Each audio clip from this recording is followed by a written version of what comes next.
मैं मेरी थोड़ी सी आरसीएम की जर्नी बताना चाहता हूँ। बहुत सारे लोगों को ऐसा लगता है कि ये जो लड़का बोल रहा है पहले से पैसे वाला होगा, इसका सर्किल ज्यादा होगा, इसकी जानकारी ज्यादा होगी, इसीलिए मैं बताना चाहता हूँ। ये जो फोटो आपको दिखाई दे रही है ये आपके दोस्त महावीर सारंग की है। आरसीएम बिजनेस से पहले मैं इस तरह के रूप रंग में था सर, और जब मैंने आरसीएम बिजनेस शुरू किया, ये मेरा गांव है, ये मेरी मम्मी है, ये जिस चारपाई पे बैठे हैं ये मेरे गांव का घर है। आपको नजर आ रहा होगा टूटी फूटी चारपाई से मैंने आरसीएम बिजनेस को शुरू किया, और मैंने टारगेट बना के, गोल बना के आरसीएम बिजनेस में काम करना शुरू किया। और मैं अक्सर ये बात बोलता हूँ, लक्ष्य नहीं होता जिसका जीवन में, ऐसे वो बह जाते हैं जैसे लाख हजारों पत्ते पानी में बह जाते हैं। जिस इंसान का कोई गोल नहीं, जिसका कोई लक्ष्य नहीं, उसका जीवन में कोई मोल नहीं है। जब तक आपका कोई बड़ा लक्ष्य नहीं होगा तब तक आप में वो लक्षण नहीं आएंगे जो आपको कामयाबी पे लेके जा सकते हो। तो ये टूटी फूटी खटिया से आरसीएम बिजनेस स्टार्ट किया। मेरे पापा और ये 4 भाई हैं, तीनों के बड़े पक्के मकान गांव में बन चुके थे, मेरे पापा कच्चे मकान में रहते थे। तो मेरा पहला गोल, मेरा पहला ड्रीम बना कि मम्मी पापा के लिए मैं गाँव में बढ़िया मकान बनाऊंगा। और पहला मेरा ड्रीम एक छोटे से स्कूटर का बना जो पीछे दिखाई दे रहा है, टीवीएस का। जब मेरा आरसीएम बिजनेस में 7,209 रुपए की इनकम आई तब मैंने ये बाइक खरीदा, गोल बना के, टारगेट बना के। 1,500 रुपए उसकी किस्त आती थी, उसके हिसाब से मैंने इसको मैनेज किया। अगला टारगेट मैंने बनाया कि मैं आरसीएम बिजनेस की वजह से मेरे माँ बाप के लिए एक बढ़िया मकान बनाऊंगा। यहाँ से मैंने जीवन की शुरुआत की, और ये मकान मैंने मम्मी पापा के लिए गाँव में बनाया। मेरा जो पुश्तैनी मकान था वो इस तरह का था, गांव में कच्चा मकान था, बारिश आती थी तो पानी गिरता था, नीचे जाता था, और बड़ा दर्द होता था जब इस मकान को देखता था। ड्रीम था, एक सपना था कि माँ बाप के लिए कुछ बड़ा करूंगा, जिन्होंने हमें पैदा किया, जिन्होंने हमारे दुख दर्द को सहा, जिन्होंने हमसे बड़ी उम्मीद की। राजस्थान में बच्चा पैदा होता है ना, माँ बाप उसे गोद में खिलाते हैं, उसका नाम रखते हैं मेरा राजा, मेरा लाल, मेरा पीला, मेरा नीला, और उससे उम्मीद करते हैं ये मेरा बच्चा जिंदगी में कुछ मेरे लिए करेगा। और हम जिंदगी में बड़े होकर कोई नौकरी करते हैं, खेती करते हैं, दुकानदारी करते हैं, उनके ड्रीम पूरे नहीं कर पाते क्योंकि वहां पे एक्टिव इनकम मिलती है। तो मेरा टारगेट था बड़ी पैसिव इनकम के लिए काम करेंगे। ये कच्चा मकान था, मैंने ड्रीम बनाया आरसीएम बिजनेस में कि इस जगह मेरे को 25 लाख रुपए की कोठी बनानी है, और उसके लिए मैं रात और दिन आरसीएम बिजनेस में 30 के 30 दिन फील्ड में लगाता था। जो लोग मेरी मजाक करते थे उन पे मैं ध्यान नहीं देता था, क्योंकि वीसी छाबड़ा जी ने कहा था जीवन के हर नए काम के शुरुआत में थोड़ा दर्द होता है, उस दर्द को जो सह लेता है वही जिंदगी का सच्चा मर्द होता है। इसी उद्देश्य को ध्यान में रख के मैं प्रयास करता गया, नेटवर्क बनता गया, लोग जुड़ते गए, इनकम बढ़ती गई।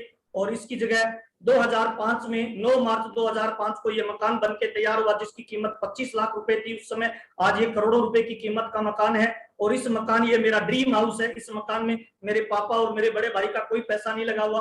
पूरी इनकम, एक एक चीज को मैं तराश के लाया था, क्योंकि ये ड्रीम हाउस था, मैंने सपना था। पहला मकान बना 2005 में, बीसी छाबड़ा जी को बुला के इस मकान का उद्घाटन किया। बीसी जी ने पूछा बेटा तेरा अगला टारगेट क्या है, तो मैंने कहा सर इस गांव की बड़ी गाड़ी मेरे को लाना है। और 9 मार्च 2006 को, 9 मार्च 2005 को टारगेट लिया, एक साल पूरी ताकत लगाई। 9 मार्च 2006 को मैं मेरे गांव में स्कॉर्पियो टॉप मॉडल गाड़ी लेके आया। और बीसी जी ने कहा अगला टारगेट क्या है, तो मैं धीरे धीरे टारगेट बनाता गया। ये मेरी पहली विजिट है जब मैं कंपनी गया था। ये मुस्कुराता हुआ चेहरा जो आपको दिखाई दे रहा है, ये आपका दोस्त महावीर सारंग है। पहली बार कंपनी गया, कैसे कपड़ा बनता है, कपड़े की फैक्ट्री कैसे होती है, कंपनी का मालिक कौन है, मुझे देखने का मौका मिला। पहली मेरी कंपनी विजिट थी। और ये पहली मेरी टीसी जी से मुलाकात थी। जब पहली बार मैं कंपनी में गया तो एक छोटा सा कंप्यूटर होता था, छोटा सा ऑफिस होता था, लेकिन टीसी छाबड़ा जी के विचार और टीसी छाबड़ा जी के उद्देश्य और टीसी छाबड़ा जी के गोल बहुत बड़े होते थे। उन गोल ने मेरे को मोटिवेट किया, मेरे अंदर ऊर्जा का संचार किया। और ये मेरी पहली स्टेज पे परफॉर्मेंस थी। जब मैं पहली बार स्टेज पे गया, शादी वाला कोट पैंट पहन के गया था, मेरे पैर हिल रहे थे। मेरा ऐसा मानना है दुनिया में कोई कामयाब पैदा नहीं होता है, दुनिया में बच्चा पैदा होता है, प्रयास करके डॉक्टर बनता है, प्रयास करके टीचर बनता है, सीख कर नॉलेज लेके कमांडो बनता है, ट्रेनर बनता है। और आरसीएम बिजनेस में भी अगर कोई लर्निंग मोड में आ जाए तो मुझे लग रहा है वो अर्निंग मोड में आ जाए। और मेरा तो ऐसा मानना है, राइट हैंड आगे करके मैं ऐसा बोलता हूँ, सीखना शुरू तो जीतना शुरू, सीखना बंद तो जीतना बंद। और ये जो बिजनेस है ना, ये लर्निंग का बिजनेस है, सीखने का बिजनेस है, व्यापार की नई टेक्नोलॉजी है, भविष्य का बिजनेस है। तो इस बिजनेस में सबसे इंपॉर्टेंट रोल क्या है, लर्निंग में आ जाइए, सीखने में आ जाइए, पूरी जानकारी लीजिए। मैं सीखता गया, मेरी पहली स्टेज की परफॉर्मेंस। और मैं जब रॉयल्टी अचीवर बना तो पहली बार बिरला ऑडिटोरियम में स्टेज पे गया, और स्टेज पे जाने का मुझे पहली बार मौका मिला। 250 लोगों ने लगभग मेरे लिए तालियां बजाई। 250 लोगों के बीच में से निकल के जब मैं पहली बार स्टेज पे गया, मुझे याद है सब लकड़ी की 20 रुपए की मुझे ट्रॉफी दी गई और मेरे गले में फूल मालाएं डाली गई। 250 लोगों ने मेरे लिए तालियां बजाई। वो इम्पोर्टेंट ये नहीं है ट्रॉफी कितनी बड़ी है, इम्पोर्टेंट ये नहीं है माला कितनी डाली गई, इम्पोर्टेंट ये है मेरे अंदर ये भाव आया, ये विश्वास आया कि मैं जीत सकता हूं और मैं कामयाब हो सकता हूं। और मुझे लगता है कामयाबी के लिए भरोसा पहले आता है, कामयाबी बाद में आती है।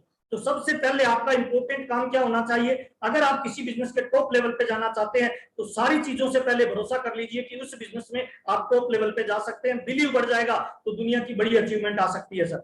उस प्रोग्राम से मुझे बताया गया, समझ में आया कि एक बड़ा प्रोग्राम आपकी टीम की और आपकी दशा और दिशा दोनों बदल सकती है। उसके बाद मैं श्री गंगानगर में आया, टीम के साथ प्लानिंग की और लगभग हमने लोगों के साथ बैठ के प्लानिंग की और एक बड़ा प्रोग्राम हमने गंगानगर में डिजाइन किया। 200 किलोमीटर के दायरे में हमने 33 गाड़ियों से रैली निकाली, लोगों को इनवाइट किया, बीसी छाबड़ा जी के बारे में प्रमोशन किया और गंगानगर में एक बड़ा प्रोग्राम किया जिसमें लगभग 12,000 लोग आए थे, 50 रुपए की टिकट थी। उस एक प्रोग्राम की वजह से मेरा बिजनेस डायरेक्ट टेक्निकल से सीधा रूबी लेवल का गया था। मैं तमाम लोगों को बताना चाहता हूं, एक बड़ा प्रोग्राम, बड़े प्रोग्राम की तैयारी करिए, सेमिनार की तैयारी करिए, इस तरह के डिजिटल प्लेटफॉर्म का जब भी एजुकेशन लेने की मौके मिले इसकी जबरदस्त तैयारी करिए। क्योंकि हम जिस बिजनेस को कर रहे हैं, जिस नेटवर्क मार्केटिंग को कर रहे हैं, इस बिजनेस का नाम है भीड़। भीड़ बढ़ेगी तो आपकी कामयाबी बढ़ेगी, चाहे वो सेमिनार में बढ़े, चाहे वो मीटिंग में बढ़े, चाहे वो लीडर्स की बढ़े, चाहे वो ज्वाइनिंग की बढ़े, चाहे वो पीयूसी की बढ़े, चाहे वो डिस्प्ले वाल की बढ़े, आपकी टीम में भीड़ बढ़ेगी तभी आप रिकॉर्ड ब्रेक कर पाएंगे सर। इस एक बड़े प्रोग्राम ने मेरी तकदीर और